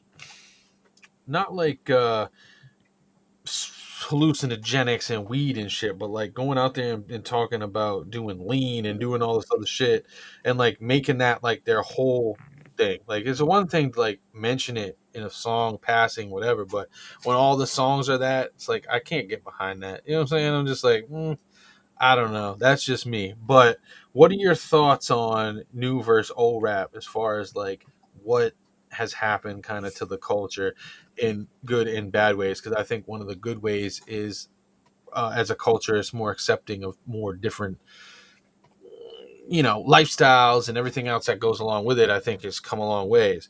But with that, I think a lot more things have been like let out of the bag, like it's a product of the environment. Also, like we have to mention that because in the '90s it was like rappers were like drug dealers, right? And then it kind of switched to like rappers were like drug users, Mm-hmm. and going from being dealers to users, you know what I'm saying, makes the music different and everything like that. So, but it is kind of like what's happened is now the younger generation is coming out and they're like more depressed and they're like on fucking antidepressants and on all these medications to try to help them feel better. And before, people in rap weren't really on that, like it wasn't like a thing, and so you just gotta I've grown more understanding of the situation as we discussed it, but I still can't really get behind it if that's like your whole persona and your whole thing is to just be like promoting fucking, drug use and all this other shit where you should be kind of like, yeah, it's one thing to talk about it and try to get better from it or whatever. You know what I'm saying? And then like one thing that I always talk about on here and want to know everybody's perspective is rapping over your vocals, right? It's a no or is it cool? Like, what do you think? It's a no for me personally. Yeah. I can't do it. Like I Yeah. can't. And when I Yeah. hear someone do it, it's usually not good. But it's just a preference, though. You know what I'm saying? Right. Like, I'm sure there's scenarios where it does make sense and does fit, but just not for me personally. Right. So, like, yeah, for smaller venues and shit, you shouldn't really be doing it. Even for larger venues, I think you could get away with, just having like a little bit of ad libs maybe on the hook or something like that. Or if you have like weird shit where you've got a little bit of effects on like a certain part in the verse, things like that. But like when you come out and you're just rapping over your Spotify playlist, you know what I'm saying? I can't really get behind that because, like we've talked about on here before, when you do a show for somebody that's paid to be there, you want it to be like unique for the people who are there when they could just listen to your fucking Spotify or your Bandcamp at home, right? Yeah, you So don't like get the whole experience type shit. yeah, so like I definitely think that that's a big part of it. And another thing I like to ask and talk about too is something I think sometimes has been in recent years anyway, kind of like thrown off to the side and not really an important part of hip hop like it used to be, but having a hype man, having someone come up and fucking just knows all your songs and just hypes you the whole fucking time, like a Flavor Flav or who's Busta Rhymes guy, Spliff Star. Like someone who's just your ride or die. Like having somebody that's like, I feel like almost having a hype man or hype person kind of backing you is like a pillar of hip hop in a way, like graffiti is, and like break dancing and DJing and everything. I feel like that hype man was someone who's been left out. You saw a lot in through the late '80s and '90s hip hop and stuff. You would see that a lot when you see live shows, and then it kind of just started going like you didn't really see it as much and as often.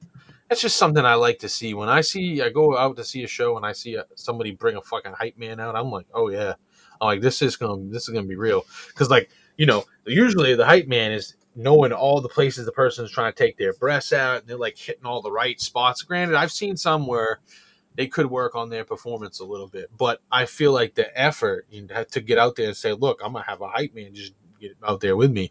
I just feel like that brings a little bit more of a show than just watching that one person. Cause especially when you do a lot of small venues and shit, you know what I'm saying? Hype man just makes that small venue feel fucking so much bigger, So that's a couple of things I like to talk about. I've seen everybody perform from fucking having vocals to not having vocals, having hype man, not having hype man. I don't care either way. But for me to have a good show and to feel like I've got my $10 worth, my $20 worth, or whatever, I would prefer to have the artist, not rap on their vocals and to have a hype man fucking bring the energy. That's just my opinion. But yeah, the other thing would be there's obviously dope fucking rappers from that we could call new rappers like Kendrick and J. Cole and everybody. Like we know that, but then there's other ones that are like Lil Pump, for instance. Like I don't see the content there matching like anything. And as you see recently, I mean, he had whatever he had back a few fucking years ago, but right now, what's happening? What is there? Nothing. I don't hear crickets. That's all I hear.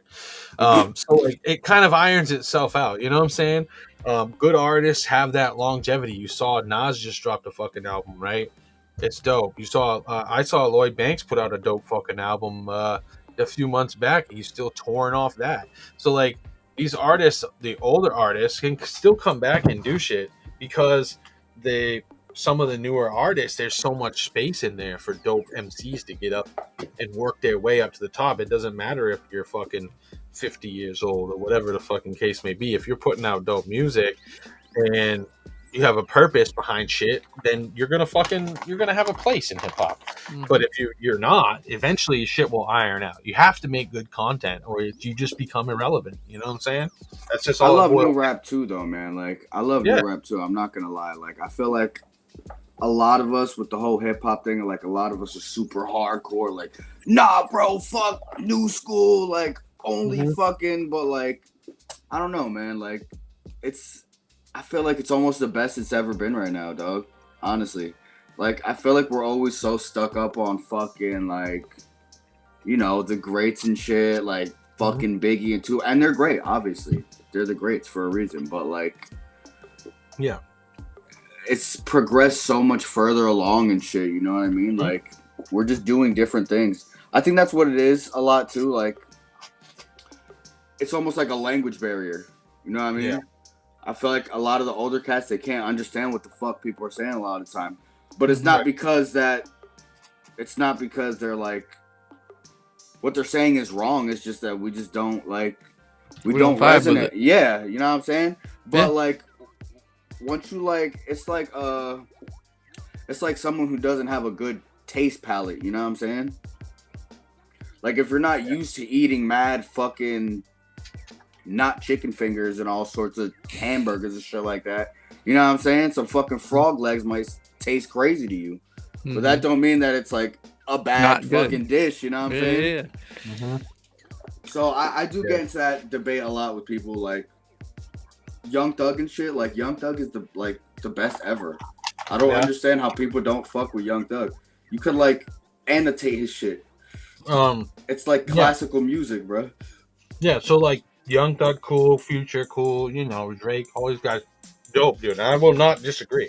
What I will say is the genre of hip hop has just expanded and become more of like, before it was very tunnel vision. It was like hip hop was this, you know?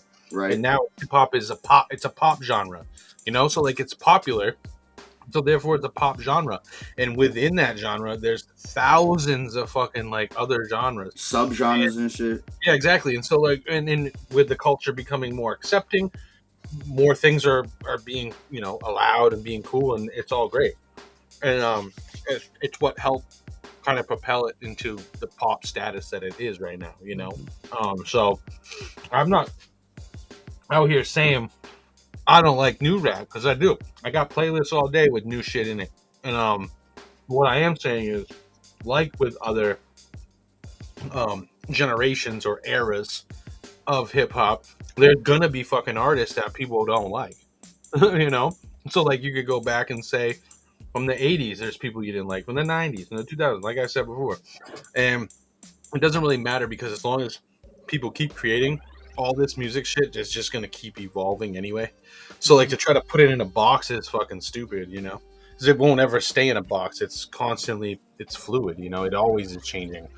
But what you can do is just incorporate things from the different eras of hip hop and try to kind of take pieces from everything, and not just think about it like we were talking about earlier, things you sample, like sampling outside of the norms for the hip hop genre, like sampling outside of jazz and soul and whatever, like sampling rock, sampling EDM like A-Rap does and shit like that. Like that's the kind of shit that you like to see people do. It's creative and it's new, and that's what kind of breeds the new sounds and helps people be more creative and break that fucking monotony. Absolutely, I agree with you 100,000%. So I'm not out here trying to say like fuck new rap.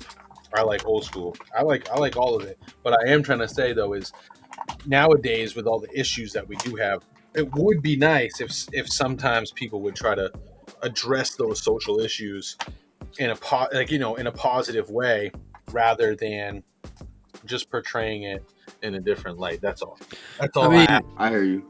People have their different preferences. Clearly, old heads like us, we grew up with, 90s rap, and that's the shit we're into. Mm-hmm. So, growing up listening to Mos Def and Talib Kweli and Pac, and, people that were speaking to what was happening in the world is going to resonate more with me versus, somebody just going out to, have a party joint, and just fucking getting wild. Like that's not going to speak to me. And if that's the way that hip hop is veering, then maybe that's not the stuff I'm going to be listening to. But that's what's hot right now. You know what I mean? I think another thing too is just like, it's not like having that preference. You know what I'm saying? Like I listen to, like we said before, like all the genres of music I'll listen to. Besides country, I really won't fuck with country. Mm-hmm. But I do listen to all kinds of shit. I'm open to it, and it's gotta keep evolving. You know what I'm saying? That's all. And if people don't listen, then that's their choice. It doesn't really matter right. what you're listening to. That's not going to be end all be all. However, eventually, hip hop as we know it may be completely different, unrecognizable.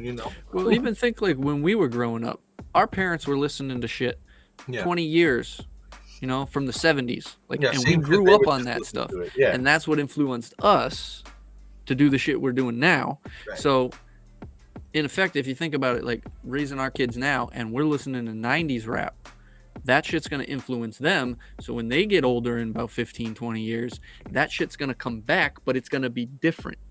Right. You know, it's going to influence them Mutated. so that they're changing whatever it is happening at the time. They're going to be influenced by 90s rap and kind of veer a different direction. And, you know, hip hop's going to change again. It's constantly changing. And it's not that it's good or bad. It's what's popping, what are you into, and, you know, make decisions on that.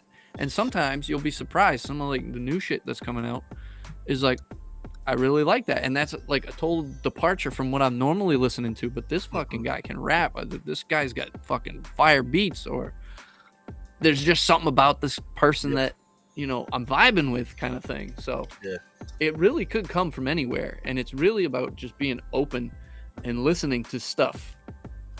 And like, definitely. I've heard of, you know, a couple people that we've had on the podcast, but there's been people that came on like super dope. I've never heard of these guys before, and I'm going to check out their music now, and I'm going to be, you know, I'm going to be giving them streams. I'm going to be pumping their music. I'm going to be telling people about it. Yep. So you never know where it's going to come from. Yeah.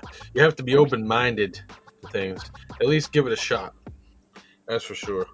Because you never know, like you said, what you're going to hear that you might be like, oh, yeah, I like that. Like, there's this dude, Murray, who just kind of came out. It's like a rap singer guy, right? He's dope. He got a bunch of shit. A song called Quicksand that I fucking love. And another one, like a hood anthem type shit. And, like, he just, you can tell when you listen to his music, he just goes fucking absolutely hard on absolutely everything he does. He doesn't hold back. He puts it all out there. And the videos that I saw, too, he's just having a great time. You know what I'm saying? And it all kind of just has a vibe to it. And I'm like, normally that type of music, I would never think I would listen to it. But that Quicksand song on my way home from Massachusetts one time this summer, I fucking listened to it for fucking like 4 hours straight, like on repeat. Just that song with the fucking windows down, sunroof back in the truck, just driving with that fucking just as loud as it would fucking go. I'm like, I was into it. It was like a guitar lick, 808 kick drum. It was just like, I was like, this shit is smooth. It reminded me of like, it was nostalgic. You know what I'm saying? For some reason, that energy, yo, like the energy that you feel. That one thing and that guitar riff and how it all came together. I was like, yeah, I gotta hear this. And yeah, it's just sometimes you'll hear shit and it just comes out of left field. And you're like, all right, so I like that dude already. You got a fucking follow for me, and I hear when he drops new shit, which is dope. Right. You know? But yeah. All right, so right now, if you could pick one song or project that best describes you. So if like someone walked up and was like, give me your best fucking song or project, I'll give you $1 million record deal right now. Whether or not you take record deals, I know some people are like, fuck record deal. But if you're about to get $1 million and someone's like, play me your best shit, what would it be? God isn't biased, yo, all day. Okay. Like So I've been doing stuff for a while, like dropping albums and stuff, dropping projects and shit, but this is like my most albumy album, you know what I'm saying? Yeah. It's like the most put together. It lets you know the most about me, you know what I'm saying? Like it lets you feel like you're part of it, you know what I'm saying? Versus just like listening to some random fucking dude talk about stuff. You know what I'm saying? Yeah. Painting a picture. That's what I always like to say with your music, you know what I'm saying? Jay-Z was fucking dope at that back in the day. When Jay-Z rap, you know what I'm saying? Especially on like Reasonable Doubt, Volume 1, 2. You could kind of close your eyes and picture yourself there for a second. You know, some of the things he said and like painting that picture and putting you in a place or something, putting you in a certain time or era, you know? He was really good at that. Still is, I guess, if you think about it. Yeah, I think it's important to paint that picture for people and tell a story, whether or not you're actually even telling a story, like with your words, you know what I'm saying? Just your music in general can tell a fucking story. It's the energy of it, yo. Like how do you feel when you hear it? You know what I'm saying? Yeah. How does your body react to it? Exactly. If you're one of those people that gets goosebumps when they hear music, some people do, some people don't. But I'm one of those people, like sometimes the music, I'll just hear something and even I mean, you can't control it. I'll just hear something I've heard before, or a song I made. I'm like, oh, or a song I just really like. Like, there's some Tupac songs that will do that to me. You know, like the Broken Wings song, like "Take My Broken Wings." That fucking song where he's riding up smoking on my ports, and it's back to coasting. Like you can picture what he's saying. Like I'm talking about, he's riding up the Pacific Coast Highway, smoking Newports. He just left the fucking house. Like you just have this vision in your head. It's shit like that I vibe with. I'm not saying to single out Tupac. There's plenty of other songs that will do that, but that's just one I can think of off top. Yeah, man, making music and being able to create like that is not therapeutic for the artist when you're doing it, you know. But if you can if just even just one fucking person hears your shit and they vibe with it, then you're doing your job. But for me, it's not really ever been about like, you know, how many people are like vibing with my shit or gonna come to the shows, or I really do it a lot for just myself. Like it was beats mainly, and then it was like some rapping, and then like I get tired of rapping and now I'll just do beats. But no matter what, it's always being creative with music, whether I'm making the beats or I'm even engineering someone else and I'm not doing anything musically but just pushing buttons. Like even that aspect of it, like I enjoy that too. Any way to kind of be creative, I guess is like therapy in a way. But yeah, it can only take you so far as therapy. Like there's no substitute for real therapy, I guess. But it's definitely therapeutic in the same way that if you get out into nature and you go for like a fucking hike or something, you know what I'm saying? Or, you know, you get that same feeling when you do music or when you're, you know, I don't know, just creating in general, I guess. But yeah, if there's we already talked about upcoming stuff and everything like that, and I want to play some more. I want to play a couple more songs from the YouTube. So let me see what we got here. I think "Past the Peas" was the next one on there. Yeah, that's it. All right, let me share this over here again. All right, so we got "Past the Peas." Word. You want to set this one up a little bit? This is just like, this is not really a music video. It's like a live performance more type shit. It's like live from the crib. This is just me chilling at my fucking dining room table, just, you know what I'm saying? Basically just rehearsing. And we decided to film it.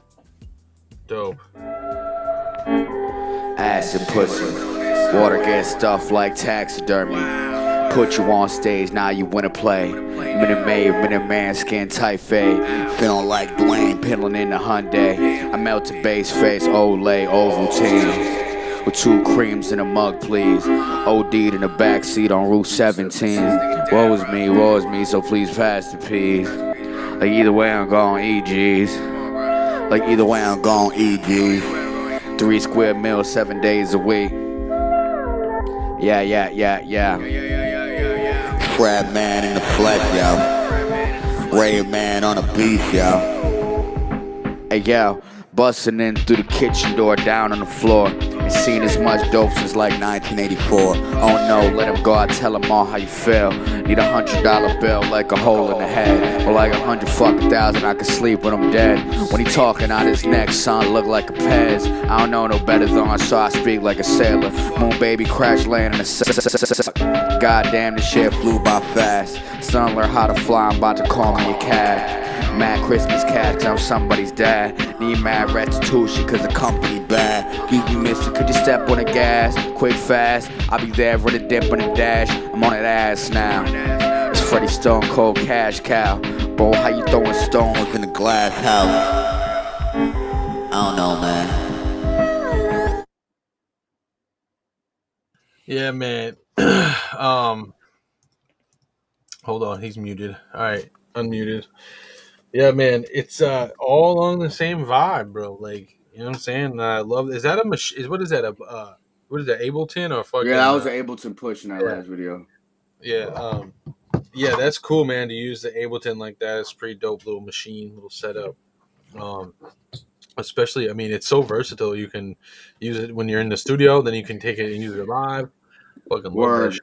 I was taking it like on tour for a while, but I'm rocking with the SP now. You can see it Yeah, back there.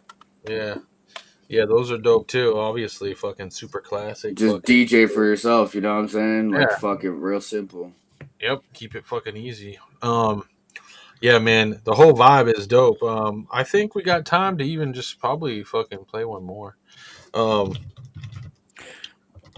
but yeah, you got any like shows coming up anytime soon, or what you got going on for that? I don't have nothing much going on really. I literally just got off tour, touring the album. I went to Maine twice, bro. I was up there. Yeah. We went to North Carolina, Philly, Brooklyn, New Jersey, DC. So I'm kind of chilling right now on shows for a little bit. I mean, I'm doing some like little private joint at Yeah. the end of the week, but nothing crazy. Word. All right. So this next one, working on the weekend, got almost 5K views. What's up with this one? Anything particularly you think is just push this one harder or what? I have no fucking idea, dog. That shit just like spiked one day. I don't know what happened. All right. Well, These last two, working on the weekend and Past the Peas, those are off the EP before God Isn't Biased, called Yellow EP. yeah. Let me see. Share this again. I don't know why YouTube keeps closing out on me, but it does for some reason. But yeah, so this is it right here. Yeah, and you can see you can get that yellow EP at your Bandcamp, right? Yes, sir. All right, cool. So head over there if you're feeling this music, and yeah, let's just jump into it. Working on the weekend.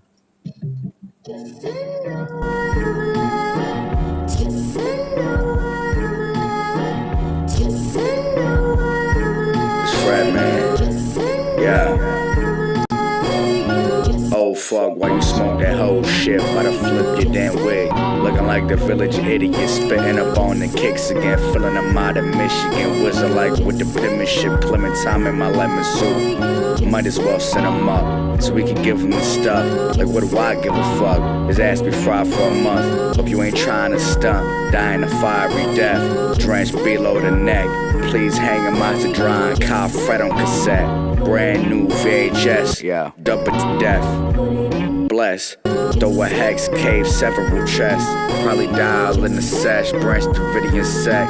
Said I look like Dave Koresh when I'm caressing the flesh. Think you need a Gatorade, could your sweat is fluorescent. Leave a message after the beep, yo, I'll be back in a second. Yo, so along the same lines, man, that fucking same old shit. Like it's never gonna fucking change, and I love the soul samples, bro. Like I can take the fucking. You should put out a fucking like accompaniment, like or like a fucking instrumental only like deal. Like here's all the fucking shit that was on my albums, because that shit in itself would just be a banger. Like the whole fucking thing. You know what I'm saying? Like we could just listen to that all day. Just the B-sides. It's not a bad idea. Double album kind of thing. Yeah, something like that. Even That isn't like a bad idea, yo. just to like put that out there would be dope. I mean, obviously you have to get permission with whoever you got fucking Yeah. using, but it would be cool. I'm one of those types. Like on my Spotify, I got 5 beat tapes right now out on there on Spotify and all the streaming services, and then I got an album called Tri-Town Legacy, which is an album that took like 5 years and a bunch of different MCs to put together, but all on my beats. And then to accompany that, I put out the instrumental version of that album, like Dr. Dre did with the Word. Chronic 2000. Back in the day, put out the instrument. I did the same thing, and it was just something that I had always talked about doing and never did. And I was like, why did I never do that? And then for that one, I did. And so for my EP that's dropping here in October, I'm doing the same thing. So I got a little EP dropping here in October that's got some dope features on it with like Dynamo P and Shane Rise and some other people from Maine, but produced all by me. I actually got a beat from Bizza on there. Yo, that's my fucking man, bro. Yeah, That's I got my a homie, beat. dog. Got a beat from Bizzy. He actually produced the intro, but the rest of the beats are mine. And then I got some dope features. I'm looking forward to doing that. And one thing that I'm kind of into now is making music videos. So I'm looking forward to making music videos for some of those fucking songs also when that finally fucking drops. But yeah, man. I mean, that's pretty much the show. So if there's any final shout outs you want to drop, now would probably be the best time for that. Yeah. Just thank y'all for like rocking out with me. Y'all are cool as fuck. Thank y'all for just talking shit with me for 2 hours. Hell yeah. Like I said, godisn'tbias.com. Go cop the cassettes. There's like 6 left. I got another album coming out next month. New Jersey is for Lovers, my 3rd one of the year. You know what I'm saying? Stay tuned for that. Lots of craziness on there. I got my homie Pink Navel. He's from out there. He's on there. You know what I'm saying? They are on there. Excuse me. Mm-hmm. Got my homie Fatboy Sharif on there. Some more E1 beats. Lots of crazy shit. Stay tuned, y'all. Hell yeah. Looking forward. Yeah, hell yeah. We're gonna be checking that out because obviously I subbed to you on fucking YouTube soon or whatever else you put out on there, and now that I got your Bandcamp, I'm on there too. But yeah, we got that's pretty much it for this episode of the Prophecy Podcast. I do want to just quickly pull up and see, because I can never remember. With my brain never wants to remember who we got next week for a guest. Let me see. I was like, I'm gonna look at this before the show and remember it by the end, but it didn't work.